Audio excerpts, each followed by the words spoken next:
वक्त का किस्सा है। पूरम नगर गांव में एक फैमिली रहती थी जिसमें मीठा और बिट्टू दो भाई थे। उनके माँ बाप अब काफी बूढ़े हो चुके थे। मीठा अपनी बीवी नसीबो और बिट्टू अपनी बीवी शीला के साथ रहता था। मीठा सोचता था कि किसी तरह ये पूरा घर और जायदाद उसके नाम हो जाए। इसी सिलसिले में उसने अपने बाप से भी बात करने की कोशिश की, लेकिन उसके बाप ने कहा राजी होना था। बेटे अकल को तुम्हारे क्यों तू अपने छोटे भाई के हिस्से पर नजर रखे हुए है। दफा हो जाए, जब तक मैं जिंदा हूँ ये घर जायदाद मेरे नाम रहेगी। मेरे मरने के बाद तुम दोनों को तुम्हारा हिस्सा मिल जाएगा।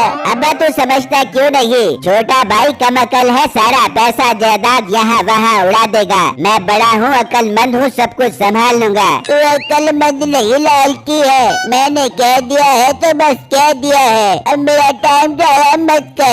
नहीं अब्बा, तेरी कौन सी फैक्ट्रियाँ चल रही हैं जो तेरा टाइम जाया हो रहा है? सारा दिन घर में पड़ा मक्खियाँ मारता रहता है। अपना सर दे जुओं से भरा पड़ा है। सारा खून तो तेरा जुओं ने चूस लिया है। अकल ही नहीं रही तेरे दिमाग के अंदर। मीठा ये कहकर गुस्से में वहाँ से चला जाता है और अपनी बीवी को आकर बताता है, मीठे तू परेशान मत हो, मेरे पास बहुत अच्छा हल है इसका। बस जो मैं कहूँ वो तू करता जा भी हो। हाँ हाँ, क्या करना है वो बता। मीठे तेरा बाप तो वैसे भी कुछ दिनों का मेहमान है, कुछ दिनों बाद तो उसने मर जाना, क्यों नहीं से आज ही टपका दिया जाता है। पर वो कैसे बेगम? मीठे बाजार से एक जहर मिलेगा नीला तोता, तू जाकर वो लेकर आ, मैं चाय में मिलाकर पिला दे दूंगी, फिर देखियो कैसे तेरा बाप फड़क के मरता है। हाँ बेगम, वैसे भी अब्बे ने जिंदा रहकर करना क्या है, वेला रहकर बोर होता रहता है। चलो कब्र में सुकून से पड़ा रहेगा। मुझे बहुत एहसास है अपने अब्बू जान का। मैं इस तरह अपने अब्बू को परेशान नहीं देख सकता। मैं जा रहा हूँ जहर लेने के लिए। फिर मीठा घर से निकलता है और एक परचून की दुकान पर आता है। भाई आपके पास नीला तोता होगा, मुझे बहुत जरूरत है। नीला तोता? अरे तू पागल तो नहीं हो गया? नीला तोता नहीं होता बल्कि सबज तोता होता है। और भाई सबज तोते की नहीं, नीले तोते की बात कर रहा हूँ जो जहर होता है। ओ अच्छा, जहर की बात कर रहे हो? पर आपने जहर का क्या करना है? वो मेरी बेगम की टांग पर सांप ने काट लिया है, उसकी टांग पर लगाना है। आपको तो पता होगा जहर ही जहर को मारता है। हाँ भाई ऐसा ही है, मैं भी देता हूँ आपको नीला तोता। फिर मीठा उससे जहर लेकर चला जाता है और घर पहुंच जाता है। ले बेगम, मैं ले आया हूँ नीला तोता, चाय में मिलाकर अब्बे को पिला दे। बेगम क्या वाकई मेरे सर में जुए हो रही है? हाँ हो तो रही है, आपके सर में जुए। कल भी एक जुआ आपके सर से निकल कर आपकी नाक में घुस गई थी। हाँ बेगम, तभी तो मैं कहूँ कि मेरी नाक में गुदी गुदी क्यों हो रही है। चल तो निकाल दे मेरे सर के जुए। फिर उसकी बीवी उसके सर की जुएं निकालने लग जाती है और नसीबो चाय में जहर डालकर चाय तैयार करने लग जाती है। वहाँ बिट्टू अपनी बीवी को कहता है, बेगम मैं पपीते के खेत में जा रहा हूँ, आज एक बहुत बड़ी पार्टी ने आना है, दुआ करना पपीतों का सोडा अच्छी कीमत पर हो जाए। हाँ हाँ बिट्टू, आप इतने मेहनत से काम करते हो, जरूर आपका सौदा अच्छी कीमत पर होगा। ठीक है बेगम, मैं जा रहा हूँ, तुम बस अब्बू को टाइम से चाय बनाकर दे देना। हाँ हाँ आप जाओ, मैं इन्हें चाय बनाकर दे दूंगी। फिर बिट्टू पपीते के खेत में आ जाता है और बिट्टू की बीवी चाय बनाने के लिए आती है। नसीबा बाजी जल्दी करो, मैंने ससुर जी के लिए चाय बनानी है। ज्यादा सार करने की जरूरत नहीं है, मैं बना रही हूँ चाय, तेरी बहुत मेहरबानी। अरे वाह नसीबा, ससुर जी का ख्याल कैसे आ गया तुम्हें? मैं तो बहुत हैरान हूँ। वो तेरे ससुर नहीं, मेरे भी ससुर है। मैं चाय बना के उनके लिए लेकर जा रही हूँ। फिर नसीबो चाय तैयार करके अपने ससुर के कमरे में रख देती है तो कुछ देर बाद बाप अंदर आता है। अरे वाह, बिट्टू की बीवी ने मेरे लिए चाय तैयार कर दी है, बहुत अच्छी है मेरी ये बहू। आज तो मैं चाय बिट्टू के पास जाकर पीता हूँ। वो चाय के खेत में बिट्टू के पास आ जाता है तो वहाँ उसकी एक व्यापारी से लड़ाई हो रही होती है। नहीं चाहिए मुझे तुम्हारे ये पपीते, मैं जो पपीता खाता तो उधर से काला निकला। ऐसा कैसे हो सकता है भाई? लाओ मैं काटता हूँ। बिट्टू पपीता काटता है तो वो बिल्कुल ठीक होता है। वो आदमी काटता है तो वो फिर काला होता है। ये कैसे पपीते हैं तुम्हारे? ये जादुई पपीते हैं, जादुई, मैं जा रहा हूँ। बिट्टू और उसका बाप दोनों ये मंजर देखकर हैरान हो रहे होते हैं। अब्बू जान, मैं सच्चा इंसान हूँ, इसलिए मैंने काटा तो ये बिल्कुल ठीक निकला, और वो व्यापारी बेईमान था इसलिए उसने काटा तो वो काड़ा निकला। इसका मतलब ये जादुई पपीता है। इससे तो हम सच्चे और झूठे लोगों की आराम से पहचान करवा सकते हैं। हाँ बेटा, तो बिल्कुल ठीक कह रहा है, ये तो बहुत नायाब पपीता है। क्या हुआ अब्बू, आपकी तबीयत तो ठीक है? पता नहीं बेटा, आज तेरी बीवी की चाय कुछ अजीब है, कड़वी कड़वी लग रही है। अचानक उसके बाप की तबीयत ज्यादा खराब हो जाती है और वो वहीं पर ही मर जाता है। बिट्टू जल्दी से हकीम को लेकर आता है और चेक करके बताता है कि उसका बाप मर चुका है, और चाय का कप सूंघता है तो उसे पता चल जाता है कि उसमें जहर है। वो बिट्टू को चाय में मिले जहर के बारे में बताता है। इसका मतलब मेरी बीवी ने अब्बू को जहर दे दिया। मुझे अपनी बीवी से ये उम्मीद नहीं थी। वो बाप को लेकर घर आ जाते हैं। हाय मेरे मरहूम मुशार बहुत अच्छे थे, उनके सर में जुए बड़ी बड़ी थी, लेकिन कभी भी किसी से कोई शिकायत नहीं की मेरे ससुर ने। अब आप मुझे क्यों छोड़ कर चले गए? मुझे भी अपने साथ ले चलो।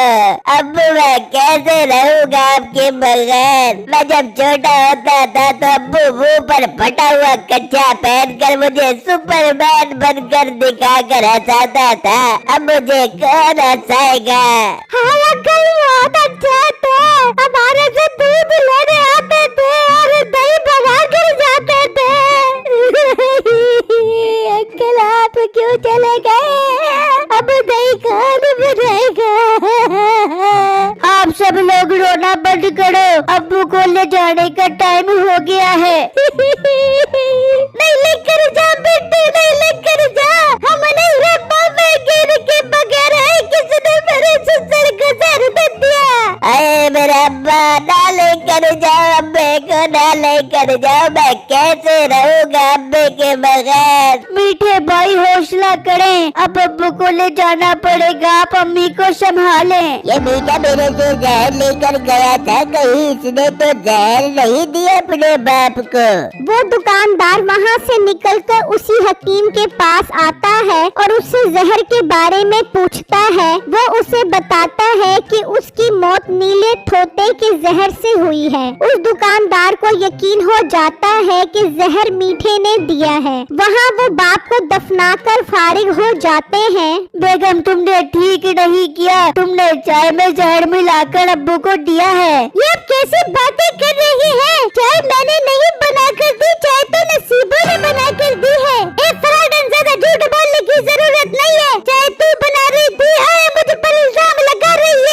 बेगम, तुम्हें शर्म आनी चाहिए, नसीबो भाभी पर इल्जाम लगा रही हो। तुम निकल जाओ अभी घर से। घर से ये नहीं बल्कि तू निकलेगा, क्योंकि अब्बू ने सारी जायदाद मेरे नाम कर दी है। मीठे भाई, आप क्या कह रहे हो? जो तू सुन रहा है, चल शाबाश, अपना सामान उठाओ, घर से निकल जा अभी के अभी। तेरी बीवी ने मेरे बाप को मारा है, इसलिए इसकी सजा है कि ये हमारे घर में नौकर बनकर रहेगी। बहुत अच्छी बात की है मीठे, तूने निकाल तो बड़े भाई को घर से, आज से ये सारी जायदाद हमारी है। वो बिट्टू को घर से निकाल देते हैं और उसकी बीवी से खूब काम करवाते हैं। इस तरह कई दिन गुजर जाते हैं तो बिट्टू सामान लेने उसी परचून की दुकान पर आता है। भाई, अगर मुझे कुछ सामान उधार मिल जाए तो आपकी बहुत मेहरबानी होगी, मैं जल्दी आपको पैसे दे दूंगा।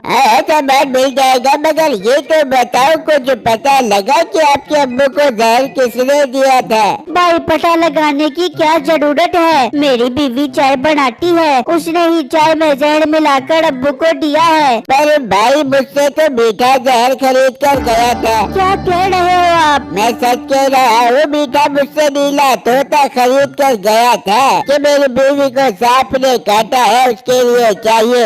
मगर उसकी बीवी को सांप ने नहीं काटा।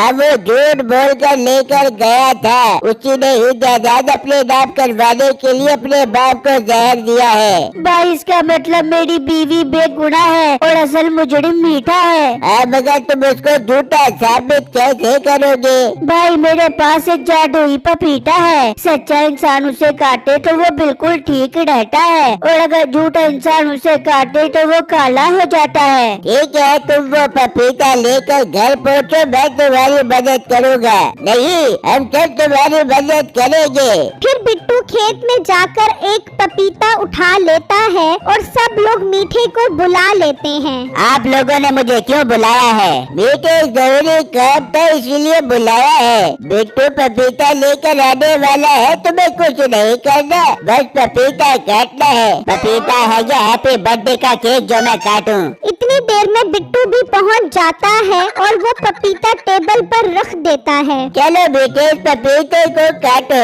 नहीं, पहले मेरी बीवी काटेगी। उसकी बीवी पपीता काटती है तो वो बिल्कुल ठीक होता है। देख लो भाई, पपीता बिल्कुल ठीक है। चलो मीठे, अब तुम काटो। फिर जब मीठा पपीता काटता है तो वो काला हो जाता है। देख लो, ये पपीता काला हो गया। इसका मतलब मीठे ने जहर दिया है मेरे अब्बू को।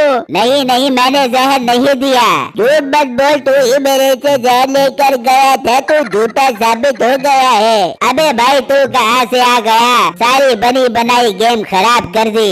गेम खराब नहीं की, बल्कि गेम ठीक की है। चलो इसको और इसकी बीवी को काल कोठरी में बंद करो।